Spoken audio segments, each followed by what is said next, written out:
Kita ni umat tauhid panggil. Umat tauhid. Apa makna tauhid? Semuanya ditentukan oleh Allah. Nampak? Kita nak kahwin dengan si A, Allah sudah tentukan si B. Tak akan jadi dengan si A, jadi dengan si B. Betul tak?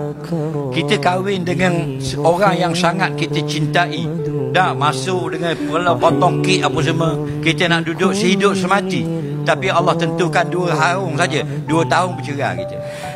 Semuanya Allah tentukan. Jadi kalaulah SPM PAH tak PAH pun, yang menjamin masa depan kita ialah Allah, bukan CJ, bukan harta, bukan anak yang ramai dan sebagainya. Itu yang membezakan kita daripada orang kafir. Orang kafir dia berpegang dengan kebendaan. Kita benda ini hanya sekadar usaha ikhtiar saja, benda yang tidak boleh bawa bekal sampai ke mana-mana, yang straight to the point Allah belaka. Faham?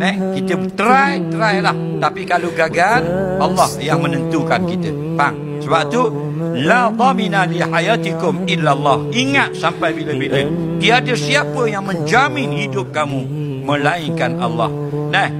Memang Islam menggalakkan kita lebih pandai, lebih tinggi pelajaran dan ilmu kita, lebih banyak yang kita belajar, lebih tinggi sijil kita dapat, lebih baik di sisi agama.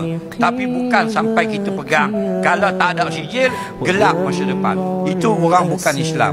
Orang Islam yang jamin masa depan Allah.